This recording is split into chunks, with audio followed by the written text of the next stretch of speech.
It's time for Geocache Talk. Whether you are at work, in the car, or wherever you are, we hope you enjoy this show about the great sport of geocaching. If you're watching live on YouTube, you can be part of the adventure tonight in the chat room and participate with others as they watch the show. If you are listening later, please give it a like and subscribe on your favorite podcasting app so that you can get all of the weekly Geocache Talk goodness. Big thanks to the Travel Books for the music and our featured patrons, Bimber, the Happy Hodag, Tick Magnet, Mom, Dad, Two Boys, GSMX2, saw he was in the chat room, BKQG Family, Dog Mom of Two, Truxer Zero, Hide Go Seek, TX History Lady, and our new patrons, Kevin's to Betsy, and Bounce Bounce. Boy, there's a couple names for you right there, Jesse. Yeah. A couple of names I've seen in the chat room already. Yeah, awesome. If you'd like to become a patron, head on over to patreon.com/geocache talk for more details. Patrons get the now famous blackout coin. Whoa. With me this weekend caching. I don't have it on my desk. That's okay. There it is. Isn't it cool looking? Yeah. That's an awesome coin. That was Jesse's idea. We did the green one originally, and then we were trying to do something a little different. We made the blackout coin, and blackout coin has been a big hit. My favorite coin that I have. Yep. Other geocaching items during the year, well as bonus content, invites to special events only for patrons. Support levels start at as little as Bison Tube level, which is $3 a month. So let me welcome my co-host, Jesse. Good evening. I am very happy to be here tonight and very excited about what's coming up. Yes. Even tonight and next week. Both Absolutely, yeah. two incredible nights, and we'll even talk about the nights coming in on that. We got a showcase. We really do. December is going to be incredible, and next year is going to be incredible for us as well. So much stuff. As I mentioned before, I had like 12 things I couldn't talk about. Now I'm down to like 9. About 9 things I can't talk about till next year. So, or after this week at least. So, all right. Well, let's jump right into show 176. So we talked to Angie and Chris Jordan, the 3 happy campers. Welcome to the show. Thank you. Thanks so much. We're excited to be here. Thanks for having us. Oh, absolutely. We are excited to have you on, and we kind of talked about this. I guess really mostly was at Woodstock. I guess didn't we? We talked about it a little bit. Yeah. And which we'll get into that in a little bit, but we are going to do a couple news items, and then we're going to jump in and we're going to watch one of your vlogs and get you to comment on it. Okay. So you'll get to do a running commentary. One of the early ones. We're going to do your very first note. Once in a while, we look at the early ones like, well, at least we're getting better, you know. So. Yeah. Yeah, we're not going to do your very first video. Let's break this down technically, Chris. I don't know about this one. No, yeah. As Cash the Line says, yeah, it's a reaction video. Yeah, that'll be fun. No, it'll be good. It's a more recent one. That'll be fun. So awesome. Yeah. Okay, so a couple quick notes, and we'll get into the show because Scott's going to tell me if I'm taking too long. He always does. Okay. So I would say next week is Podcast to Hope. Mm-hmm. We've got pretty much, I think, everything fairly lined up. There is a change. I don't think it's going to matter today, but I will at least put it up. We had to make a little bit of a change to our fundraising page, and I won't get into that tonight because we don't have time for all of it, but I did have to make a change. It's now called events.stjude.org/2019 Podcast of Hope, all one word. It'll be it's on the website. It'll be on the show many times. But if you wanted to make a note, I'm going to leave it up on the screen for a few minutes. If you want to jot it down, or it'll be in the show notes, and I will get the show notes up tonight. I promise I will get the show notes up before I go to bed. That's all going to be done. So there you have it.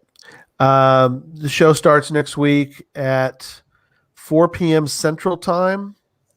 So just a reminder for folks, we'll start at 4 and we'll go from there. And we got a lot planned. Yeah, 8 impact hours. It's going to be a lot. Hours. Yes, and we have a lot. We have a lot planned for next week. I will mention the next few weeks later on, but I think that's really it. I think we're going to jump right in. So look at that, 8:07, Scott. Scott, give me props for that, buddy. Yep. Scott said it was okay though. He stops the timer anytime we're talking about Podcast of Hope, though. It gets a special. We get a special waiver for that one. Yeah. So so all right.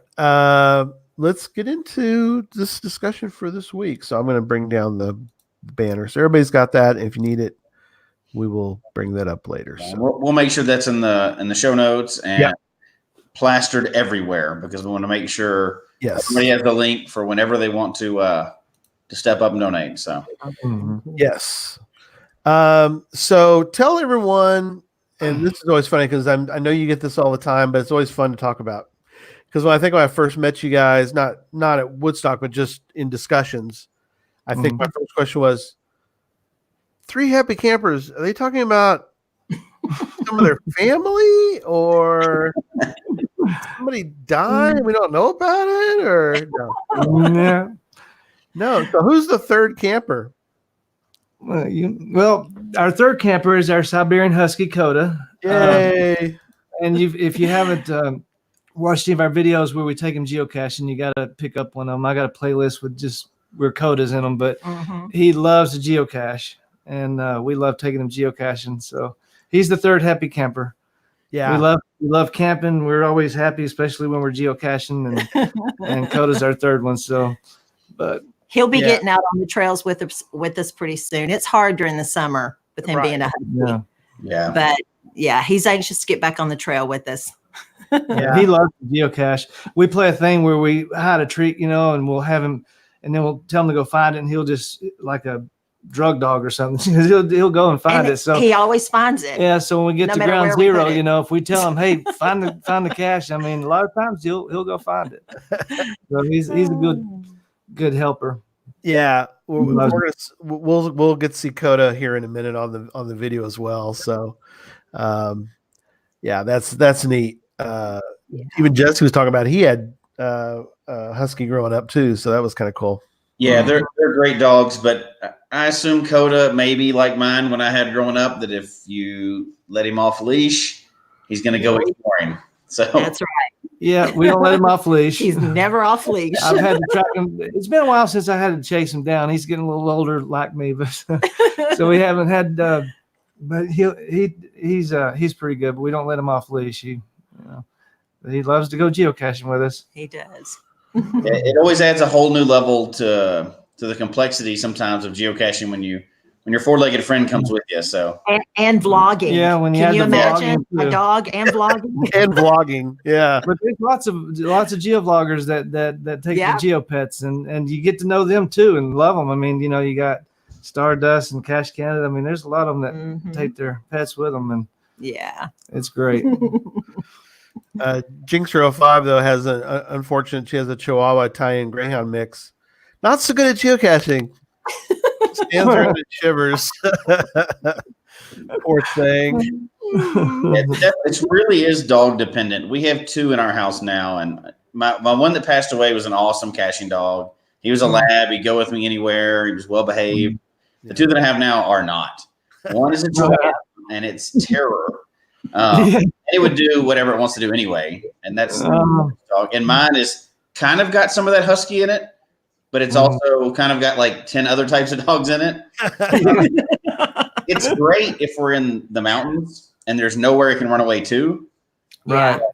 He is not a great city cacher by any means. So he likes it out in the mountains as well, but he will do the same thing. If I let him off leash, he's going wherever he wants to go. It may be where I'm going and it may not be. So yeah. So we are an international podcast, so I always like to not assume that people always know where things are in the states that we talk about. You are in Tennessee. Tennessee is very uniquely shaped. It's kind of a lot of east-west and not much north-south, and so that's true. But you're over near, as far as major towns, you're closer to Chattanooga than you are anywhere else. And then how far would it be, you think, roughly to drive to Nashville, and how far to get to old Memphis, where Memphis is? Well, we're in a good location pretty much. It's about an hour and a half to like Knoxville or Atlanta. It's a great caching city. We're very fortunate because we have Alabama and Georgia that we can be actually in within less than an hour. Right. So we've got, 3 great states there, and Chattanooga is a wonderful place to visit. It's very outdoorsy. We've got the mountains and the rivers, and it's just it's a beautiful outdoor place. I mean, it's really becoming a place of recognition by a lot of people that kayak and mountain climb. And the Ironman, we have the Ironman. Yeah, we have an Ironman year. triathlon every year, which is pretty unique because a lot of cities don't get that. So we're very fortunate to be in a city that's has a lot of outdoor activities. Neil Morris saying about spectacular mountains, the best motorcycle rides. I think he's referring to that's right. Tail of the Dragon. That's Tail of the Dragon's out your way, right? Oh yeah, yeah. Tail of the Dragon. We did a video where we went out with our friends Pooh Bear and Ditto and went to the Cherry-Halo Skyway and took the bikes. Beautiful ride. But it's a great place to ride. Yeah. You got mountains and Smoky Mountains. Chattanooga is very pretty, especially in the fall when the leaves start changing. And Mhm. it's just, It's gorgeous. it's Yeah. going from green to colors everywhere. It's great. It's but it was on the other part of the state. So I'm from about 6 hours west of where you are, Yeah. on the very tip of the state over by Arkansas. So Mhm. Yeah. Just to give people a preview, we're going to do your video about the Cumberland Trail. So that'd be fun. Oh, Oh, yeah. good. That's one of our Good. favorites. Good. That's one of my favorites too. So. Yeah. TWH Rise, never be the passenger in a car on the tail of the dragon. Right. That's right. You want to be Yeah. the driver. You don't want to be the passenger, apparently. Mhm. Yeah. You know, there were some pretty crazy drivers when we were on the Cherahela Skyway. You'd be surprised how many of those car clubs Right. just, oh my goodness. And they'll take their group and they'll just like run it pretty hard. It's like Yeah. crazy. Wow. Wow. But it was fun. Yeah. Very cool. So, it's an interesting part of the world, or interesting part of the U.S. And so, if you ever get a chance, we're going to be a Tennessee Tourism Bureau video tonight because I love that area too. It's a beautiful area. Yeah. they have it's a beautiful area, and there's a really active caching group out your way, right? There's some Very, cachers. very active. Yeah, we've got a great local group. We have a lot of events, so we're getting to see them. About once a month at least, go to an event. Mhm. And Super Nate does a great job with our Facebook, our Chattanooga area geocachers Facebook. Cool. And but it's great. The events are one of our favorite parts of the game, because we get to see our friends and we do geocachers and so it's We're beginning to see a lot of cachers come in from other places other than Chattanooga to our events because how strong and active our local group is. It's just a great group of people, and who doesn't want to be around a great group of geocachers? Mhm. So we're very excited about that because it's great to meet new people. That's the part of the game that we love the most is meeting new people. I definitely agree with you on that part. Yeah. Interesting comment from Ireland. You can drive north to south to west here in Ireland within a few short hours. Yeah. Tennessee has some great, like you said, some great areas to drive. I don't know. Scott's asking about a geo tour. I think there is. Is it There's a brand new one that just published in Bledsoe County, and we're going with Super Nate and his wife in December to do it. But cool. A lot of our local cachers have already completed it. I think it's got maybe 41 caches in it. But it just published a couple of weeks ago. Sweet. Yeah. We're excited about that. UDAC asked a question earlier. Let me find it real quick. You know how it is when you want to find something. Is the Jack Tour Geo Trail or Mhm. Geo Tour? There's a Geo Tour called the Jack Trail, and it takes you through Lynchburg, where the Jack Daniels Distillery is. Oh, okay. We haven't done that one yet. We'd like to do that one too, but that one's a pretty cool one. Cool. UDAC was asking about GIF films or GIF, depending on how you want to say it. Have y'all ever, because you guys make such great video vlogs, have you ever thought about making one of those little 4-minute films for? We've thought about it. We thought about it, and that's one of our goals next year to actually do it. Cool. We've thrown around some ideas each year. We love hosting the GIF events. Yeah. We've done that. We several hosted our years. second one this year. Oh, and great. Really Yeah. enjoy that. It's always a lot of fun. But this coming year, we'd like to, get together some other local geocachers that may want to get involved in it, and you just got to come up with a really great story. There were some great entries this year. I Yeah. tell you that it was Everybody's hard. really stepped up their game. Yeah. It was hard to vote for a favorite. Oh, very cool. Very cool. So y'all started caching in 2016, Mm-hmm. correct? Okay. And you sent me some notes. I thought give us some great info to talk about. One of the things that, and we don't have tonight a chance to do probably full justice to this topic. So as we say, that's for another show. Yeah. But we're going to get you to comment though on something, and Jesse, I know, will chime in, which is you love travel bugs, Yes. and you're very. I've seen some of your videos, and you're very. I think I actually saw you running over to the table at Geo Woodstock, but you're very conscientious of making sure that travel bugs are taken care of.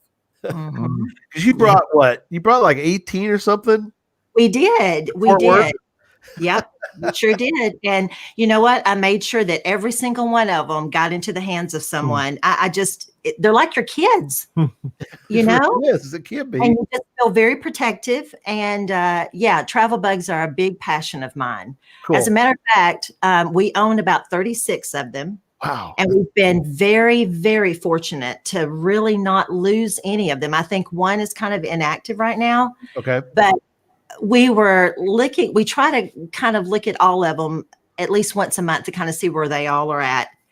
And we found out the other night, surprisingly, that all of our travel bugs have accumulated nearly 250,000 miles in 3 years. Wow. That blew me away. I couldn't incredible. believe You've that. got some that has been to just about every country there is. I mean, it's We've just got one that amazing. has literally been to almost every continent, and it was just released. It was released about 1.5 years ago when we did the Lula Lake video. Right. And Lula Lake's another beautiful place, but that just blew our mind that they had accumulated that many miles. And when they get over in Europe, it seems like they really move around a lot. Yes, And the people over there really take good Yeah. care of them. they do. So- You're exactly right. Yeah. They Yeah, do. I got one bouncing around Germany that's like you said, it's like a pinball machine. It's just like Yeah. I know. it gets picked up, taken here. It's In Germany, especially. yeah. We just don't seem to get. I don't know. We're not. I mean, I'm pretty careful about. Little Sprinkles has one that I found out when I was near Midland, where she lives, and Susan grabbed it. I'm like, oh, Susan, why are you grabbing this thing? And it's like, oh no. So that's, you can see how I have a bad Yes, with me. being Chris. Like, oh no, don't do that. No, I'm kidding. So it's like, all right, let's take a look. Okay, it's got really no mission other than travel, which is fine. That means I don't have to do anything, incredible. So we took it and found a decent cache to put it in, I think, and put it in it. But like you're saying, you kind of have to sort of kiss Yep. it goodbye and hope that it, even though it's not yours, Mhm. you hope that they survive. You don't want to be you don't want to be the person who puts it in a cache and then you go back later and you're like, gone. It's like, hey, I put it in that cache. It's not my fault. I know. Pressure. Hey, I got a great story. The first travel bug we released, Right. it was a little airplane, and we named it Wilbur. And its mission was to go to the Smithsonian Air and Space Museum. Right. I've been there. And mom and dad and two boys, one of your Patreons, Yes. they picked it up out of a cache in Chattanooga, and they took it with them for a while, and then they left it in a cache. And we went several months without checking on the travel bugs. And then all of a sudden we were looking one day and we saw that this one was in a cache, but it had been there for a good while. And it happened to be in a cache that was close to where they lived. So we texted them and said, if you're ever in that area, can you just check on it just to make sure it's there and what have you? And they were kind enough to do that. And they picked it up. And that thing is almost at 30,000 miles. Wow. So I mean, that may not be a lot to somebody, but that's a lot to me. That's a lot. that's a lot of miles. It is. It is. So I really appreciate them taking care of that because it's your first one. Do you do anything special because you have a lot better luck with travel bugs than we do? I think we Evidently- have about 20 missing. Yeah. So, Yeah, that's what Scott's question was. How do you prepare them? do you put them with toys? What's the typical travel bug that you send out? Is it a coin? Is it a Well, tag? usually it'll be a hitchhiker, and we'll take and make sure that we get a Chris does a really good job. What he does is he puts the description of what its mission is Okay. in like a hard placard type of baseball card, like a hard Oh, baseball. yeah. Yeah. And then he attaches the travel bug to it. And I don't know, maybe the bulk of it just keeps people from losing it. I don't know, but Good. Yeah. We don't do anything really special. I guess we're just pretty fortunate that, they've all kind of stayed in circulation. You got to make them pretty rugged. I mean, but Yeah. well, we've just been very fortunate. Mhm. But we've also been very fortunate to help a couple of travel bugs complete their mission. The one on the Cumberland Trail is got a great story. I don't know if you want to tell me. Yeah. If you want me Well, we're to going to show it. So maybe that's So a good segue. It was released in Michigan. I can't remember the gentleman's name that released it, but anyway, he released it, and it didn't look like it went very far before it went missing. Uh-huh. And we found it in a travel bug hotel right down from where we live. And when I got it home and I was looking at its mission, I saw that it had been missing for about 7 years. Oh, wow. Yeah, 7 or 8 years. And so we were looking at its mission, and it was to visit the cache on the Cumberland Trail. Oh, cool. And we thought, well, how great is this? We're just 15 miles from where it wants to go. Mm-hmm. So we planned a trip and took a friend of ours with us that lives on Signal Mountain, and we were able to complete its mission. Oh, cool. And the travel bug owner is still active in the game, and he was so gracious to tell us we could keep it. That is awesome. Yeah. So it's ours now, and it stays with us. Cool. Nice.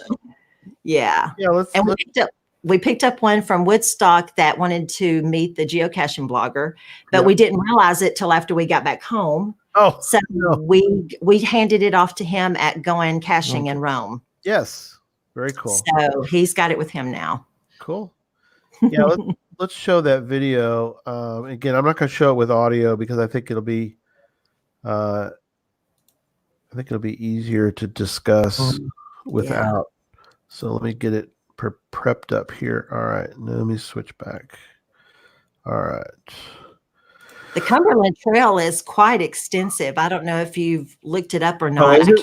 Oh, very cool. Yeah, it starts right there on Signal Mountain, but it goes all the way up to the top of Tennessee and I think into Kentucky or Virginia. Oh, okay. But there's parts of it that they're still trying to develop, so it all connects. Oh, okay. Cool. Yeah. All right. Well, I'm going to show it and you guys just kind of talk us through it if that's okay with you. Sure. All right. So we went with our friend E. Hatch. She's a pediatrician up there on Signal Mountain, and she was gracious enough to go with us that day because she goes up there quite a lot. She has a lot of caches hidden up there. Okay. Cool. But this is a earth cache right here. Yeah, there's Coda checking it out.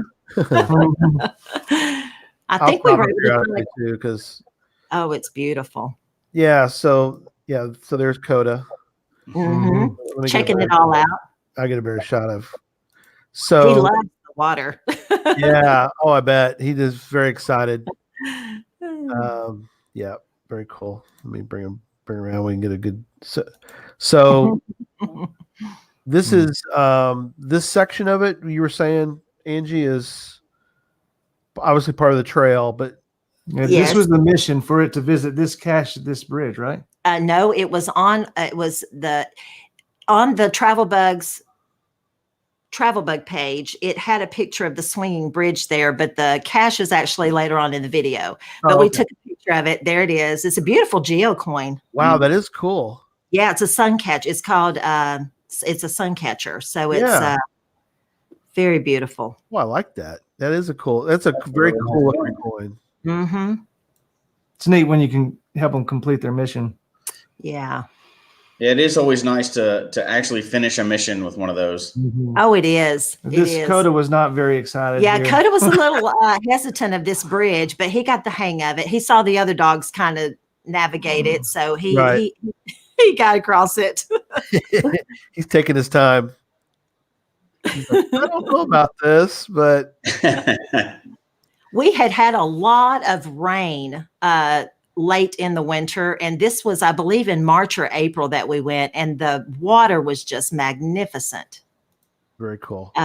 Yeah. That area is ridiculously pretty. For anybody that's on audio, they need to come back and look at this video, or just go to your channel, of course. But that's a great area to be geocaching in, and great video capture too.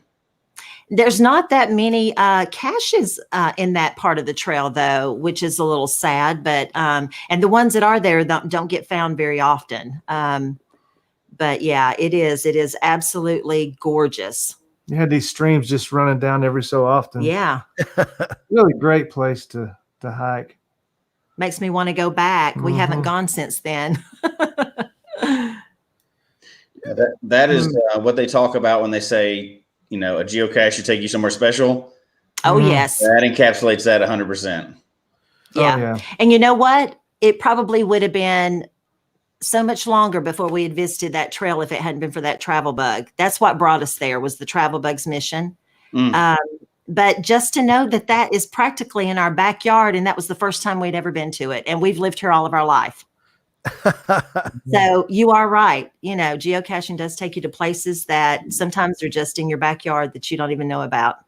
Yeah, I mean, that's besides events like you mentioned earlier and meeting just friendly people everywhere. That is the benefit of geocaching. You really get to get out and explore places you've never. You can't put a value on that. Nope. Oh yeah, and we've got so many great geo vloggers out there now taking us to great places that we're saying, oh, we got to put that on our Find One Day list. Mm-hmm. Everybody's it's just beautiful places, and that's where geocaching takes you. Yep. Yeah. I'll definitely never have time to visit all the places that I see in videos and everything else with people with geocaching. Yeah. But isn't it great we get to visit it through other people's videos? I think that's wonderful. That is just a really pretty geocoin. Mm-hmm. It really is. Now, did you leave that one there or just visit it there? No, we just let it visit because that's what it wanted to do. And because that cache didn't get found very often, we didn't want to leave it there. So Tree Planter is the name of the geocacher that released it.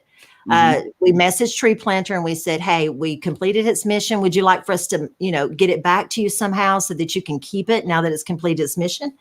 And he said, I want you guys to have it because of the story behind it, how you rescued it, how you took it to complete its mission. So we still have it. It's with us. That's pretty nice. Yes, it was. It was very generous of him to let us do that.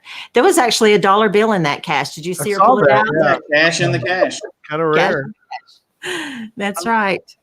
I like the, and I don't know if, Chris, I know you've got, well, we're going to talk about a little bit, some of your video production background, but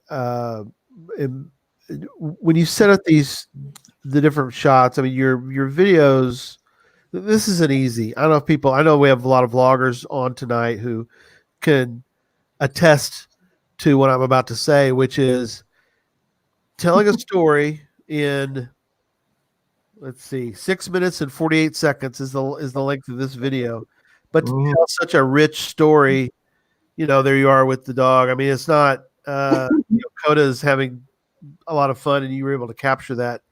How much footage do you think you took, and then how much time do you think you normally would take to whittle it down to a really quality 648?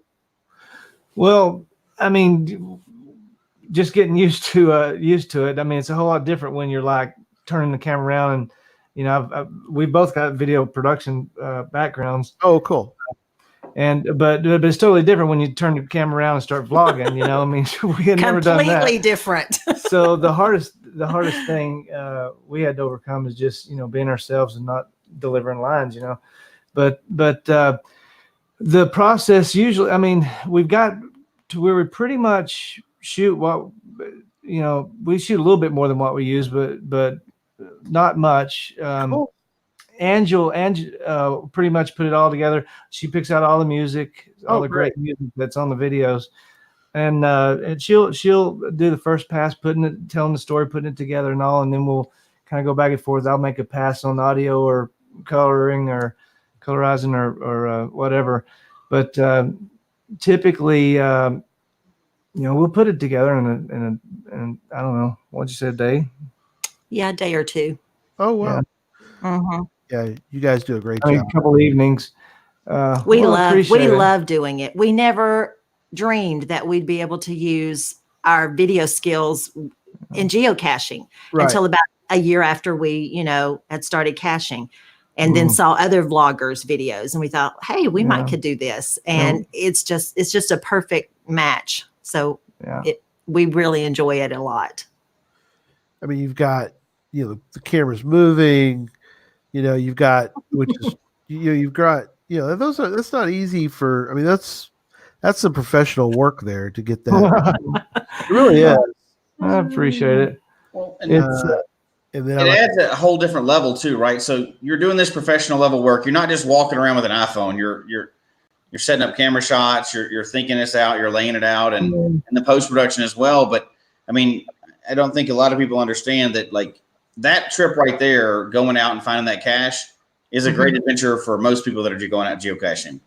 But you added a whole second layer to it because you wanted to tell the story and really show people the full experience of it. So that adds like double to your planning for a geocaching trip. And I think a lot of that is lost when they just see the finished video with nice graphics you have. I love the graphics. Well, I appreciate it. I mean, it can. Everybody's different with their channels and their videos, and it's just as interesting to us to watch, somebody that may walk through unedited and just vlog it and take us to the location. That's what makes it so great. Everybody's different, and we're all the time blown away with what we see the other vloggers doing and all. I mean, it doing such a great job telling the stories and taking us there, and it's. Like I say, it's been a little learning experience for us because vlogging is totally different than what we do on the video production side. Kind of breaking all the rules, but it's hard to look at yourself delivering lines on video, and it's just you're real critical. You just have to get over that. That was the hardest thing for us. But hopefully we're getting there little by little. They're asking about these graphics. Y'all created. You created your opening is just tremendous. Really, it doesn't go unnoticed. I mean, UDAC mentioned it, about who did the graphics and the animation, because the animation at the beginning is this is tremendous. I mean, this is not, you just can't throw this together. I mean, you got your ammo cans, and I mean that's. Yeah, he actually did that from scratch. He just got the different elements that he needed and just thought about how he wanted it in his mind. And then how did you ended up doing that? I don't know. I love graphics and he's very good at graphics. But it's nice. I appreciate you mentioning it, and it goes noticed and all, because it takes a lot of time, and so it's nice when it gets noticed. Yeah, that's something else. I tell you, that's really, really well done. Really well done. We really enjoy it. I mean, we're so passionate about geocaching and, telling others about geocaching but we love telling a story too, and marrying them together and taking our friends and all with us on our adventures, and all. It just doesn't get any better. I mean, you got to keep it all balanced, because it does take a lot more work when you're vlogging it and planning it and editing and all that. So, you still want to be able to go out and find caches without the camera. Otherwise, you'll be just finding great caches, but very little of them. Right. And, at some point we'd like to, get on join in y'all's leaderboard and start really finding a lot of caches too. But it's a time thing. And, you can very easily get burnt out, whether it's how hard you go after the caches or how hard you go vlogging, and so you got to keep it a happy balance to where you're having fun vlogging and you're having fun finding caches, and you don't want it to be a job, and with that kind of balance, and I think that's very important, because you can lose sight of the fun that you're having. Have you been to caches where you thought, we really should have filmed this one? Yeah. And you kind of or yeah, and there may be one or two that we might have gone back and well, let's go get the camera and refind it or something. Which is fine. We almost always carry the camera with us. It's just a matter of trying to figure out if we want to vlog this cache run or if we just want to go find caches. Right. Yeah, and if it's a really creative container or something, we check with the cache owner because we wouldn't want to spoil anything there. So, even though we got a great cache coming up for our milestone that we would love to, but we haven't checked with them. They may not want a Yeah. video of it, because it is such a great cache and all. But a lot of cache owners would love to have their caches on episodes. So, Yeah. we kind of It, go there's back and two go typical back. camps of video people. Do you find the cache first, and video it, or do you video live and find the cache? We video live. Oh, Yeah. look at you. That's brave. Isn't that awesome? Yeah, it's, because I mean, what better way than to have the genuine way that you actually are looking for it or finding it? I mean, that's because you want people to feel like they're there with you. If you're having trouble finding it, I know then, sometimes let as them quickly as I experience it pick it too. up while I'm vlogging and I still find it before everybody else, y'all might think that I might have already found it and redo it, but no, that's just my expert finding skills as a geocacher. That's funny. See, y'all are brave. Y'all are okay with you may have trouble finding it. It's okay. I know Gary would, and I would never do this, but No, go live and then stumble and not find something. no. For 30 minutes or more. 30 minutes or more. We would never do something like that. But Yeah, that would have been a great vlog, wouldn't it? that wouldn't have been embarrassing at all. Yeah. People love to watch that one. We periscoped it. I can't believe anybody watched that. We had a few people on there trying to help us. They felt bad for us. Yeah. It was a 30-minute debacle, but we'll just leave that in the past. But Well, we have done some that we thought, man, this could be a good episode, but we just couldn't find it. And we're thinking about going back and reshooting because it's such a great cache and all. But usually, I mean, DNFs, that's part of the game. Yeah. So Yes. need to show that. I've had adventures on DNFs that were better than many of my adventures finding it. So Yeah. Yeah, absolutely. Jess and I had a fun one on a railroad that was oh my gosh, that was fun. El Diablo. We never found it. It got archived not too long after that, so we can't even go back and DNF it again. Oh.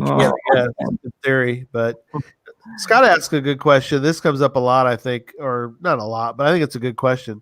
Do you consider yourself vloggers that geocache or geocachers that vlog? Geocachers that vlog. That's a good question. At this point, I mean, I'm wanting to get to where we're finding more caches. Yeah. Right. And again, that's just a time management thing where we can, have some extra days. But We were yeah, geocachers before we were vloggers. geocachers, yeah. And you say that you want to find more caches, but you're approaching 1,000 already, and you've hidden a lot of caches. Yeah. So We were hiders first. I don't know that y'all need to speed up that much. Y'all are doing a lot already. Yeah, really. Well, we kind of broke the rules. Everybody says, okay, you don't really need to hide until you found 100 or a couple hundred or something. No, but we said, well, that looks pretty fun. Let's go hide. So we found a few, but then we went and hid one. Funny story on our first one. We didn't really have anybody bringing us in saying, hey, this is how this works. We were just kind of like figuring it out and all. So we were so excited. We went and got our cords and all, went back and come up with a cache page and all. And we hit submit knowing that, you got probably 7 days or so before it get published. So our very first one, we hit submit, and it's like we said, okay, let's go eat. And then all of a sudden we heard it, and it was published like 4 minutes after we hit submit. And the container wasn't there yet. So we said, okay, well, let's hurry up and decorate this container so we can get out there and not run into like Flag 2007, trying for a first to find and not in the cache there. Wow. That's the fellas locally. That's a friend of ours that has just enormous amounts of first to find. Thousands of first to finds. Yeah. He's amazing. It's always fun. FTA found. But yeah, we love the hiding part of it. We try to always make them, creative containers, or they're not all great places. I mean, we have some, like for instance, we love like teaching through geocaching or giving the cacher a little bit of information other than just a smiley. So like we've got a POTUS series, President of the United States series, which is 46 bottle tops on a power trail. Oh, cool. And it's really cool information about them. And then if you want to, you can decipher that into a bonus cache, the White House, and go find the White House, or, so we just like to, we've got a little geo art that's like the history of we did our flight. first geo art this year. Yeah. Oh, cool. That was fun. It gets hit a lot. we put it on our local runway, and one runway is history of flight and the other one is warbirds, and it's Yeah. great information. I mean, so you can really, if you want to, I mean, you can go find it, but if you want to learn, I mean, it's really cool information. And We've also hit a lot of caches in our local parks. We have about 6 local parks. One is the Tennessee Riverwalk, which is about 13 miles of Riverwalk. It just runs parallel to the Tennessee River.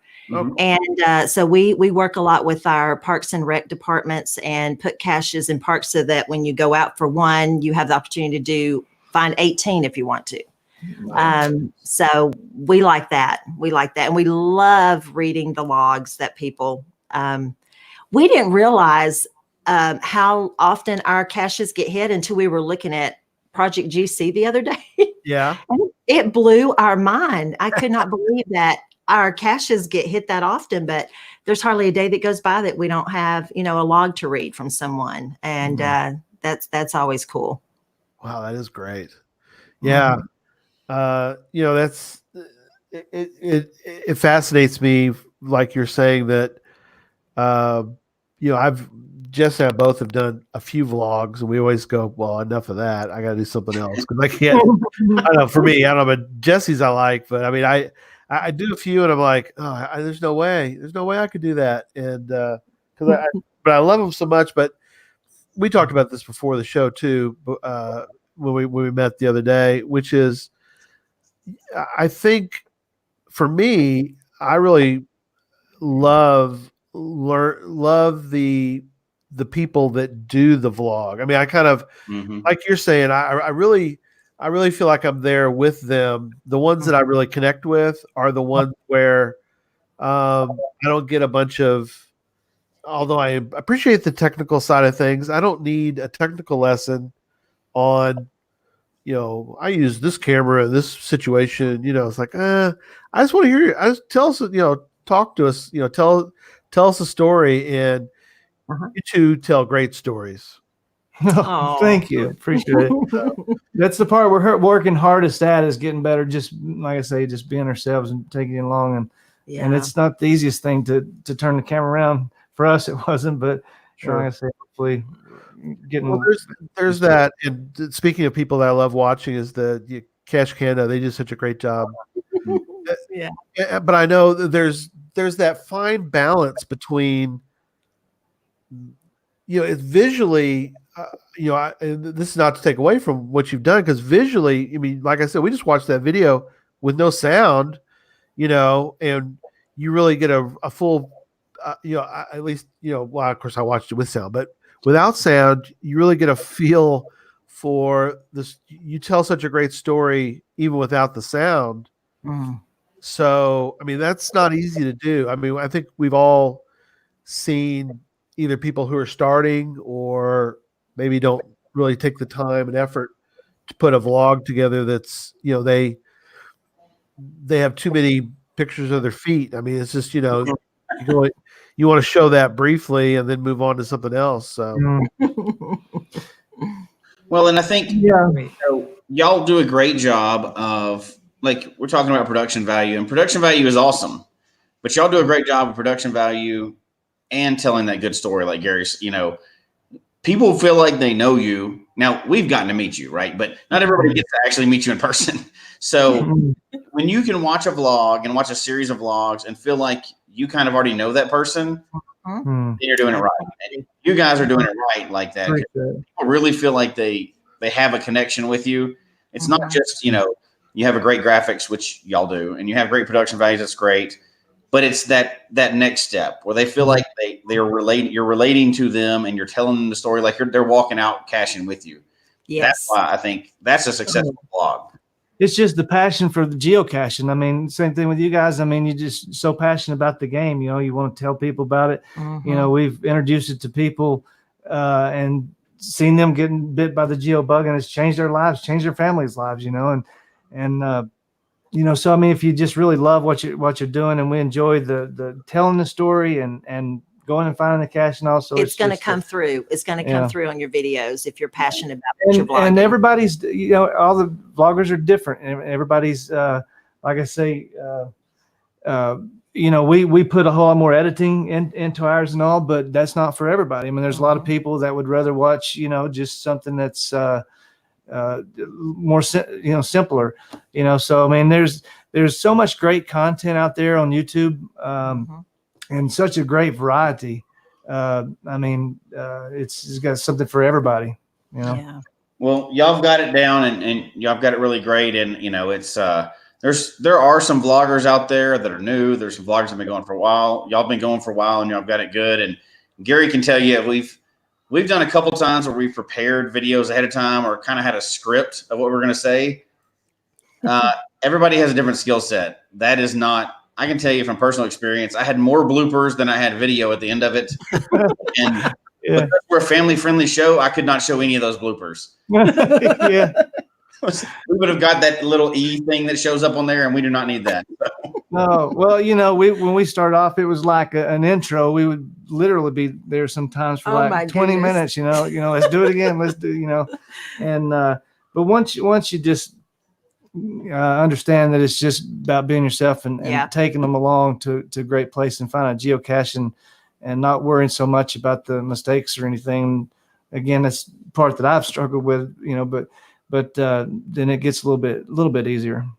Yeah, I just want to let people know because they keep commenting, but your screen's locked. We could still hear you fine, but your video is stopped. But yeah, we know that the chat room keeps mentioning it. It's like they said you're great ventriloquists, which so just keep on plugging away. You're fine, or you can switch out. You can, if you want to turn your camera off, you can. It's up to y'all. But, well, it's got a great photo of you right now. It looks like you did a photo anyway. I know you did. I don't look too happy. Yeah. Somebody made the comment, did you wear black purposely because it looks good on camera, or was that a coincidence? No, that probably wasn't a good idea. It's just one of those things. Yeah, it works great on camera. Right. Yeah, there was a comment earlier. Coda is nibbling the cable. Yeah, evidently. He's mad because he wasn't featured on the video tonight, so he's gonna try to lock you up. We'll keep working on it. haven't- We'll try to get our camera live here in a problem. second. Scott made a great comment. He says what he loves about, and I know y'all probably use 3HC a lot as your nickname, but he actually wrote all the way out 3-happy-campers. Is that you can see that love and they have for each other in the game, and that's very true. That's something that really comes through, and it seems to me that the ones that at least for me, the vloggers that I really have connected with, or I want to watch their videos again. Scott's a good example. The Cache Canada. There's a lot of them. Cache the Line. I got a dozen I can mention, but there's a lot that I don't mention, and not because they're not necessarily bad. I can't seem to make the connection, and that's for me what I'm really looking for. Hey, there they are. Hey, guys. There you go. We can see you now again. You're moving. Sorry about that. No problem. That's the what you were talking about earlier, Chris, is that you're real on camera. You're not scripted. You're not trying too hard. You're not, and if you guys go back and, I want everybody to, need to subscribe, and we'll get the links here in a little bit, but, go back and watch them because there's really, the two of y'all together is tremendous. The interaction is great. And, y'all really do. You have a lot of fun, filming some of that and kind of playing off of the comments of each of y'all. Oh, look, you're so blessed. And when you can geocache with your best friend, your wife, and plus, she's a great editor and loves the video production of it too. And also, we're really blessed. And Yes, we are. To have a hobby that we so passionate about. Mm-hmm. Well, something else somebody mentioned. I told you guys before earlier in the week because we get Facebook comments, obviously before YouTube, because the YouTube video is not live yet, but the Facebook, isn't really necessarily live, but the comments are live. Mm-hmm. And we get a couple of comments, and one of the comments I shared with you Thursday night, I think is when we met, was somebody mentioned about your events, and that's something that Jesse and I are always very passionate about, and always hope that people will spend, because we always want to try to promote all aspects of geocaching. But one of the things I think that we really is close to near and dear to our hearts is the events. And you mentioned that earlier, but what is it that you would like people to know that haven't been to an event, and what is it that you would sort of say to the people who are like, events, meh, I don't. Well, I mean, some of the best friends we have, we've met through geocaching, you know, and events is where you're going to go to hook up with your friends and see your friends again, or meet new geocachers. And like I say, well, y'all are the same way. I mean, you just can't count how many great people that's come into your lives that'd be lifelong friends. And you know, we love every aspect of it. The game is so huge. There's so much of it that we haven't even gotten into, you know, like a bunch of you guys. But at the core, I mean, just getting to know people and making friendships where you can go enjoy this great game together. You know, I mean, it's hard to beat that. Yeah, events add a whole new dimension to the game. Yeah. When you connect with people that have a common, you know, interest like you do, you know, you can go out caching with them. Right. You can just go to events and fellowship. There's just a lot of networking as far as, you know, making the game completely different if you're linked into a good geocaching, you know, community. Right. So I think that's what drives us to host events, because we love bringing new people in to, you know, get connected with our local group. Right. And I see Cache Canada's comment. We are tell us about that. we are so looking. We're already working on it now. Cache Canada actually owns a cache here in Cleveland, Tennessee, right up the road from us. And so we haven't decided where we're going to host the event, but we just want to have a little event just to get our geocache community a chance to meet our great friends from the north, and as they're coming down through. So he'll be coming down through, and we have what we call a cache exchange project, which is something we came up with. Tell people about that. I had that on the notes, and I actually put it in bold because I wanted to hear what that is. Tell us about that. Well, like I say, Cache Canada has one in Cleveland. Right. Scott Nohide, Scott owns a cache here in Chattanooga, and we own a cache in Canada and one out in California and some other places. What our cache exchange project is basically. We love hiding, and we'd like to have caches all over, and you can't really like go on vacation, plant a cache, and come back, and then if it's gone, they'll fly back, and Sure. So what we do is Why can't you do that? Just fly around all the time, full-time cache. I mean, if you can get your publisher, your reviewer to okay it, but you know, they want to make sure that cache gets maintained as they should. But with our exchange program, we basically will plant a cache in our area and maintain it for them. And in exchange, they plant a cache in their area. So, you know, eventually we'd like to have caches all over the country and in other countries. Our very first one. Our first two. Well, our first two, yeah. We chose south of France. Didn't know anybody there. Just kind of went into that area on the map and kind of saw who the big hiders were. Yeah. And reached out to them. It's not for everybody, you know. I mean, if you have zero hides, you're probably not going to want to be a part of the project. But you know, if you love hiding and maintaining like we do, then you know, like I say, south of France, we have two on the what canal? Canal du Midi, I believe, is the canal that both of them are hidden on. Oh, okay. And we have two French geocachers that we've really connected with and become friends with, and they've actually had to move one of them at some point, but they're so good about it, and they're so quick to maintain it when it needs it. But And it's so cool. And we have to use the translator to read the logs and all, but it's awesome, Yeah. as well as, people will come here and maybe see a French cache that they have to translate to Mhm. but, one for our friend Fragolina that we But had. it's just another way to connect with people. And, it's awesome because anybody that we've reached out to, How did you pardon? set that up? Well, we basically just decided what area we wanted to hide. And then we went in and just seen who the big hiders were and just made contact, got in touch Uh-huh. with them, explained the project, saying, hey, if you would like to own a cache in Chattanooga, Tennessee, Mhm. let's do it. So she had, so they hit us a couple over there and we had her a couple here and Yeah. Safe Day for Cache Canada and Scott And Ohio. Scott, And we've got other vlogger, our geovlogger friends that wanted to reach out to Mhm. that maybe might want to participate. Or Yeah. anybody. They don't have Anybody to out be a there, that would geoblogger. like to participate, just Yeah. get in touch with us. Yeah, we'd And love if to you'd like do to own a that. cache in Chattanooga, we'd be happy to maintain it and Yes. return to. Bounce up in the Pacific Northwest. He's in. He wants in on this That deal. sounds So great. That sounds Yeah. great. Yeah. Chad's into that.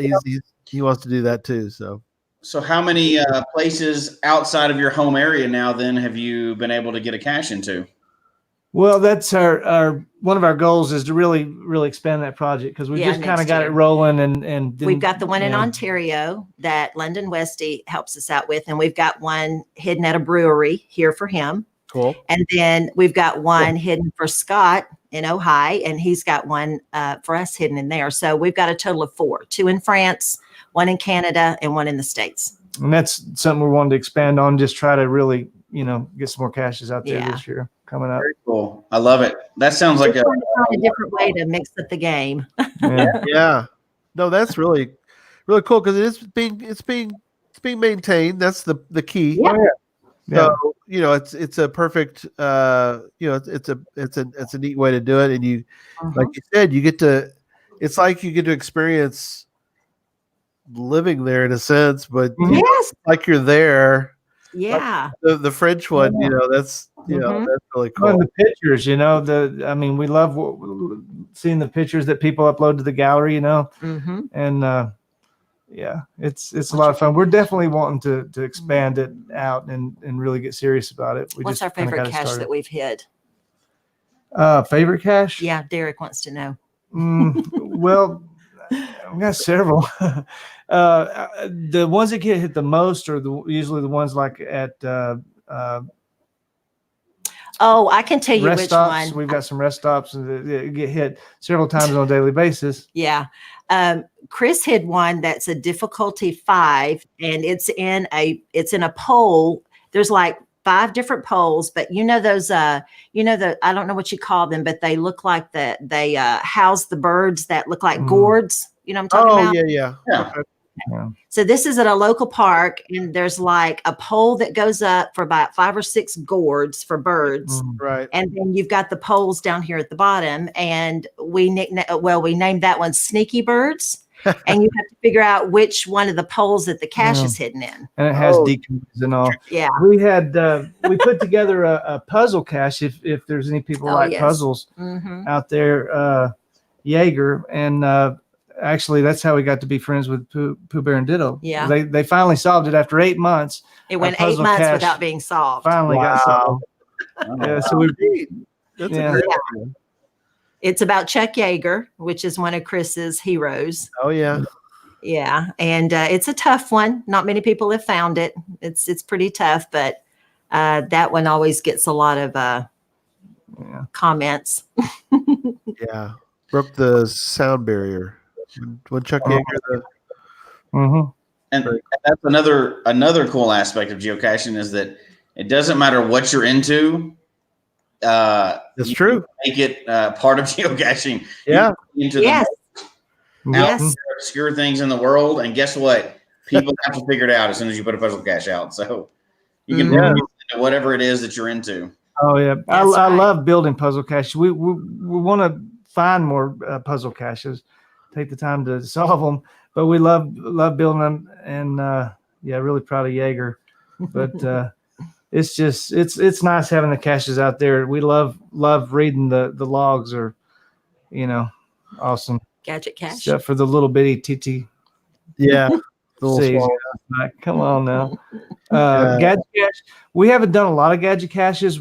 I built my first gadget cache when we did our event last year, the Maker Project, which was when geocache.com, remember, had the Creation celebration. creation celebration. Mhm. We did what we called the Maker Project, which we invited everybody in the community to go ahead and work on and build a nice gadget cache and come in and put it on the table and let us vote and see who has the best gadget cache. We had over 30 entries. Yeah, It was Great amazing. gadget caches. Yeah. Blew me away the stuff people were building. Mhm.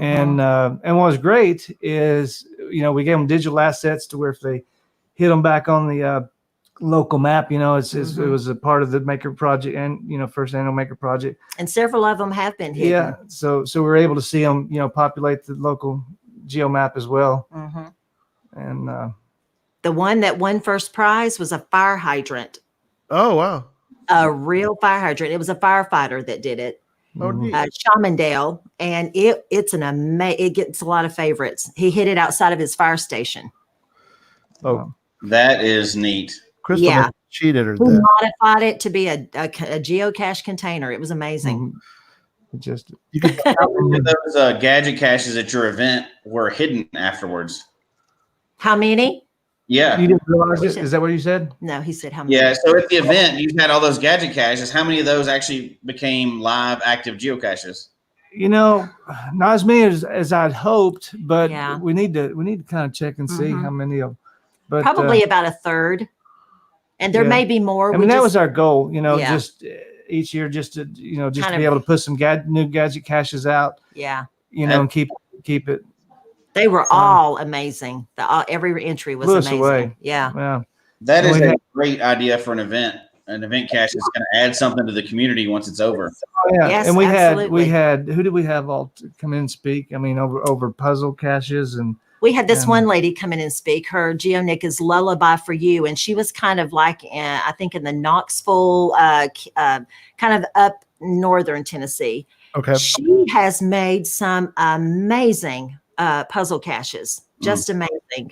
Some of them are featured on the episode that we showed, but I think she may have a partner that helps her. She comes up with the concept, and then she's got a friend that kind of designs it. Mhm. And we hope to find some of hers next year. That's one of our goals because they were pretty Yeah. amazing. we had it at REI with outdoor. Yeah. Yeah. REI And Co-op. so we had them Store. like a scavenger hunt throughout the store to give you coordinates to walk around a little lake to where we had, one of each different kind of cache containers and I forgot about hidden that. around, Yeah. and it was a lot of fun. We It we had a lot was. of people come out and bring caches, and that's what we were hoping for. That was probably my favorite event we hosted this year. Bounce asked if there's a video of it. There is, isn't there? Yeah, that's one of my favorite videos. It's the Maker Project, and you can find it on our YouTube channel there. Yep. Yep. I don't think it's on our Facebook because we weren't doing Facebook at that time. Right.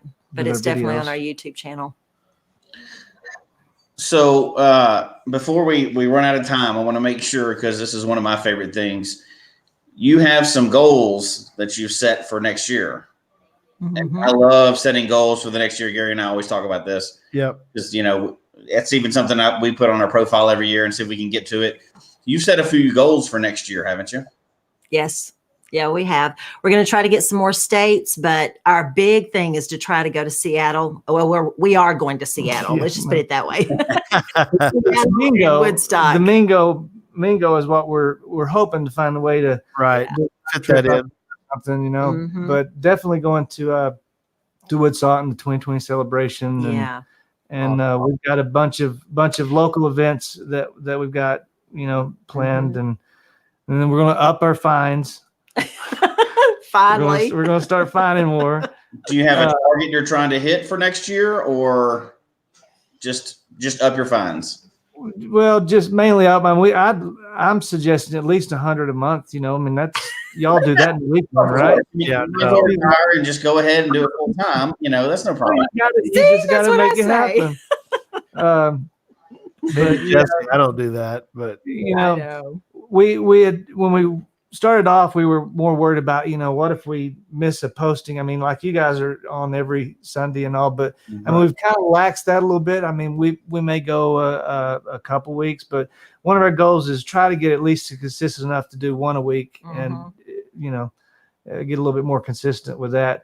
It's just And to work on our Jasmer and Jasmine Fizzy and Fizzy, grid. you know. Oh yeah. We haven't really put a lot of attention into We that. But we haven't, looked at yeah. it though, and we're actually happier than we thought we would be, and all the number of finds we've got. So we're going to start tackling that, and again, find more cashers that want to join our exchange project. So we can start filling in some states that we own caches in. that's Other cool. states. Mhm. Yeah. Komakino and the kid say he's going to see you there. So Yeah. Wow. Forward to it, man. Yeah. Can't wait. Seattle's going to be a lot of fun. After Rich, A lot of people there. That was awesome. Yeah, Komakino, we loved your video in the GIF. That was great. Did a Oh, good yeah. job. Real good. And speaking of goals, congratulations, Gary, on completing the thank you. county challenge. That's Yeah. amazing. Appreciate that. Yeah, it was. We really enjoyed that. It was a lot of fun. Mm. Uh, you and our mutual buddy Super Nate, and he and his wife just finished Georgia. Yeah. I didn't realize it was the second in line for the most counties. Has the second most. Yeah, Wow. yeah. As far as there's Yeah. that's interesting. Y'all are getting it done. We're looking forward to doing the Bledsoe Geo Tour. We had a chance to sit down with Super Nate here a while back and ask him a few questions. So we're going to put together a little something coming up on that, just to kind of, He hosted his wife hosted an event called 15 Years of Geocaching. Can you believe he's been geocaching that long? Oh, that's incredible. He doesn't look like he's old enough. He doesn't. But no, they're a great couple. They're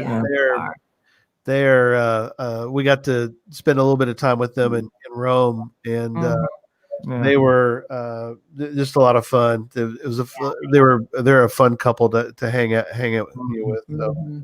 But I like those. Those are great goals. You're mentioning, and we're kind of getting toward the end, but you mentioned something, and I know vloggers, I would say struggle with, but they all sort of, if you ask them about it, it always makes for a great conversation. And that is what you said earlier, which is trying to do a video every week. And then, so, you've got somebody like Joshua, who's like, doing a video every week for the last 17 years or 25 years, even though geocaching only been out 25 now. Yeah. Yeah, it's 25 years doing that. But I mean, it's got to be kind of a struggle in a sense, because you don't want to just throw one out there.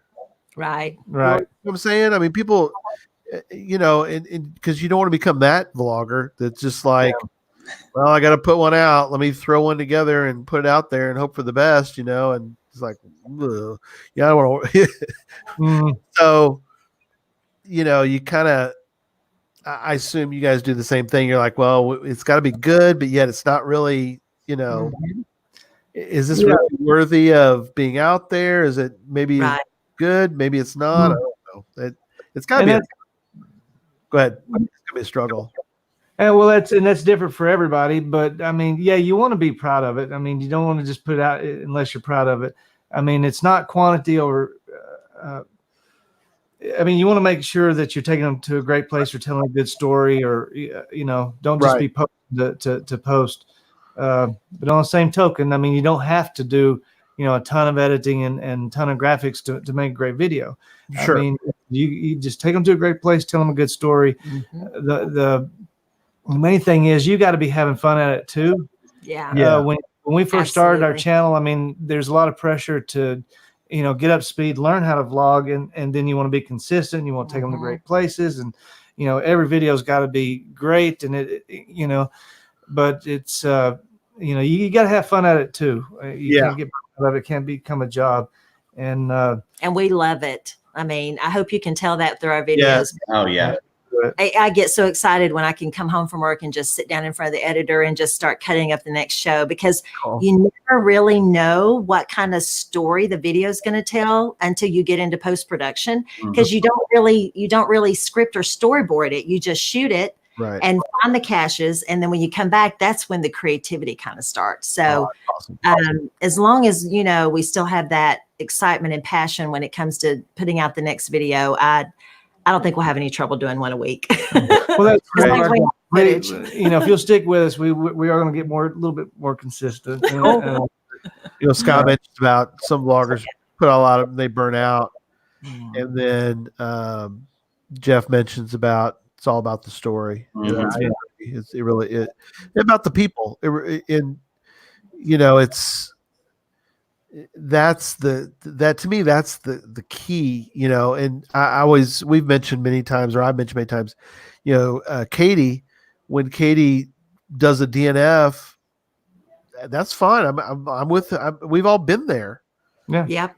And so to me, it's fun. I wouldn't say fun watching her fail, but it's not that. It's the fun watching her. It's fun watching her be real. Right. It's That's right. fun because we've all been there, and she, and so when she, she turns to the camera, is like, I can't find this thing. It's like, yeah, we're with you. We've been there. Yeah. Feel the same thing, we're so, that to me, those are great too. They really are. Yeah, They are. And we want to be able to just go out and just find just regular cache, and not, like I say, we love taking you places and telling you a little bit something about the place, but also we want to kind of keep, we don't want to get in too much of a box just doing one type of thing. We want to do some with maybe just music only, which is not really vlogging, or It makes sense. Nate saying something about don't forget about Deck the Fire Halls.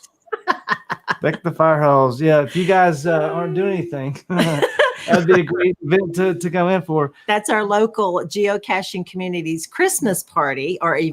Oh, And we have it at a fire hall. oh cool. And it is just amazing. It's first class. I mean, we've got, hopefully you won't mind me sharing some, but we're going to have, Santa come in on a fire truck. We got a local, we have a local, we have a geocacher from Maryville, Tennessee, which is about an hour and a half away, but he comes to a lot of our events. Wesley Wabbit is his name. He looks just like Santa Claus. Every day he looks like Santa Claus. So he's going to be Santa Claus for us this year. That's awesome.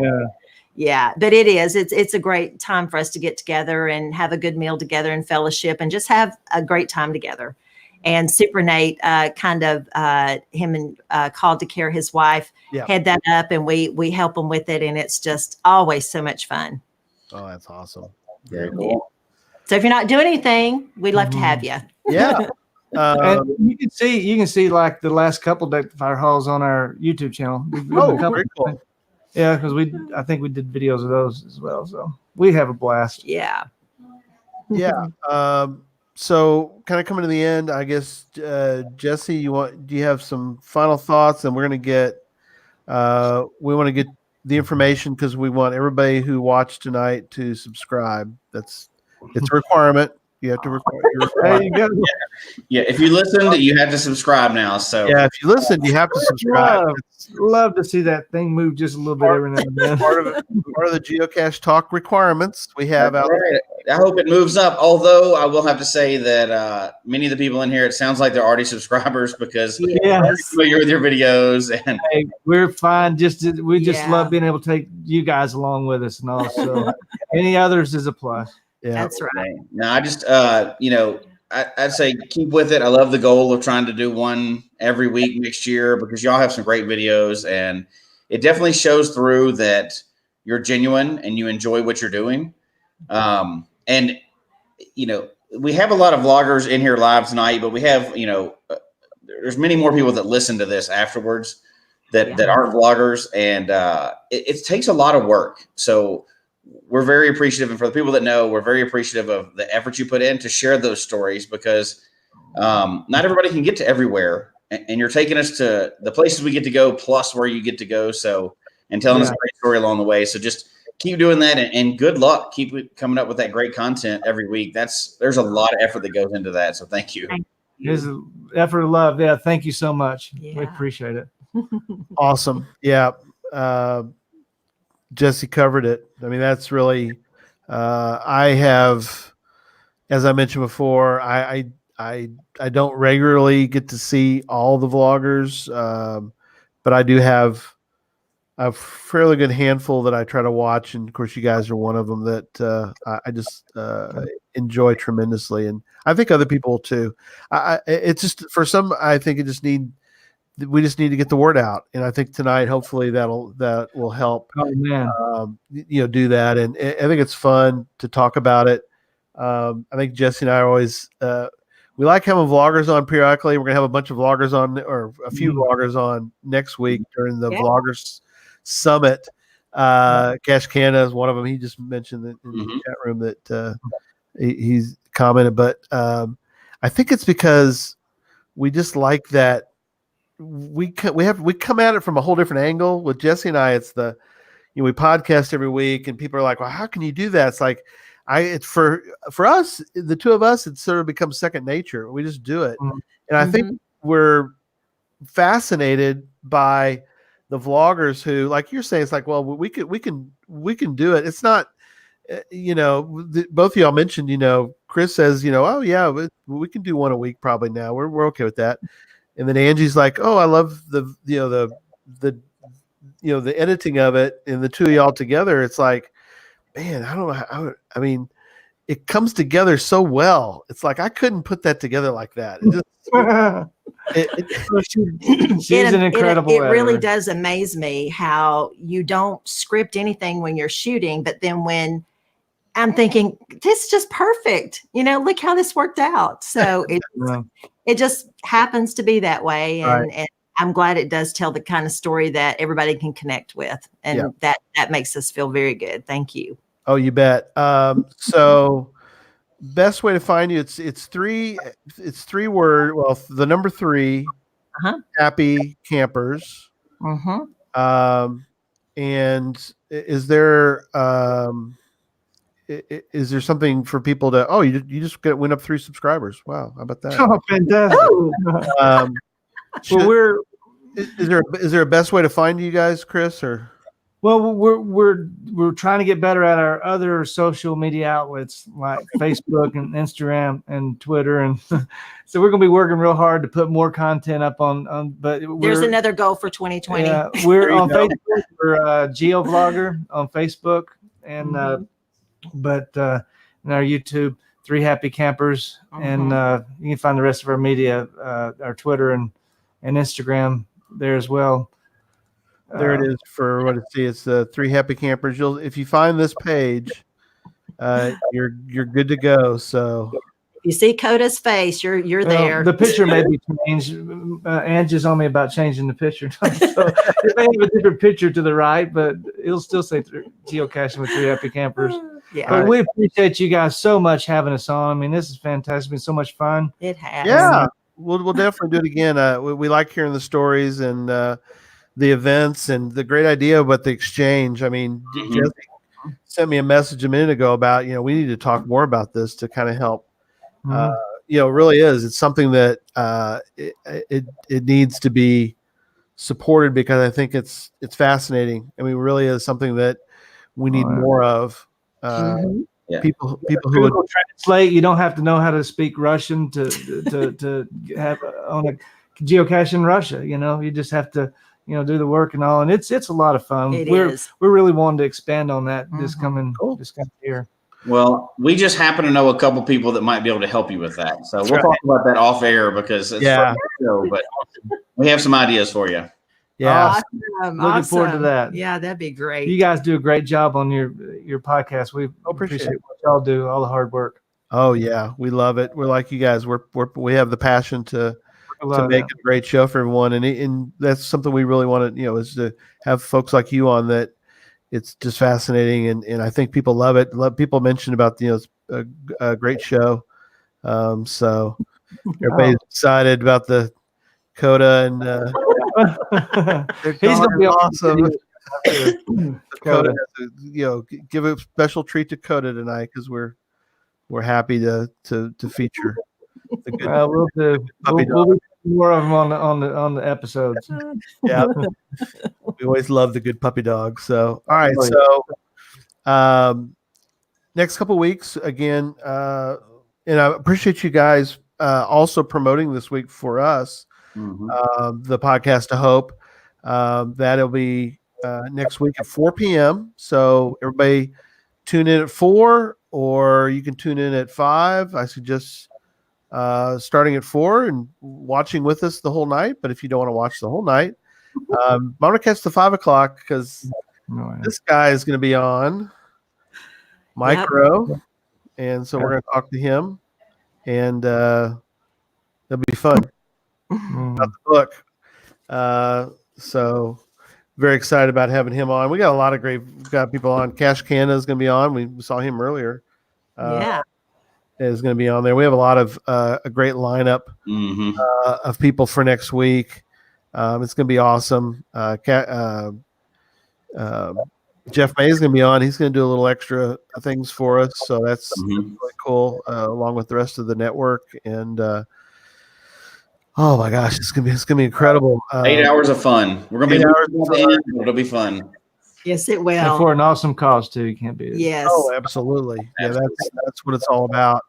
And everybody, if you can, try to stick around for even the last hour.